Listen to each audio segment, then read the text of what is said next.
Good afternoon. This is MRW Talk. I'm still in lovely Chicago. Today I want to talk about the whole Draymond Green episode that's happening in Michigan. And Adam Silver addresses NBA competition on the subject of the super teams.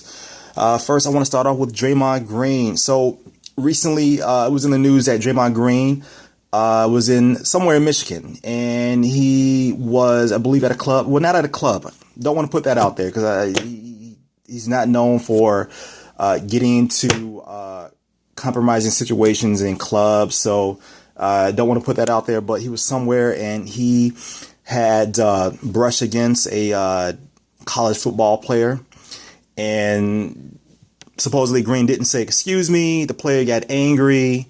There were a few words. Green allegedly said to the player, "Hey," followed by the N word, "I pay for all you guys scholarships." Somehow, in the middle of all that, Draymond Green punches the football player, which is kind of surprising because many of these guys, especially someone of Green stature, he has an entourage, he has security. Why does he need to involve himself in something like that? Don't quite get it, but I know that with the recent changes, Kevin Durant coming to the Warriors, you really don't want to hear about Green or anyone else becoming bad boys. Because, I mean, last season, the season before that, the Warriors have been known as the darlings of the NBA. And I really don't want to hear about Curry and Clay, even KD getting into fights. So I hope this does not become an ongoing situation. All right.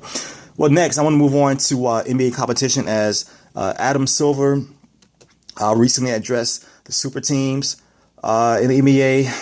I mean, a super team. I mean, if you look at it, I mean, you go back to the 90s. I mean, the Bulls, I mean, you can argue that the Bulls were super teams. I mean, they had Jordan, Pippen, even though drafted lower than you might expect, lower than what you might expect of a franchise player. I mean, they later on had Rodman. They had Kukoc. I mean, you could argue that those are super teams. Did anyone argue? I mean, did anyone? What about the Pistons of the late 80s? What about those Lakers teams? What about those Celtics teams? Those are all super teams. I really don't quite understand why there's so much hoopla over the forming of these super teams. You pretty much have to form a super team, if you want to call it that, to win a title.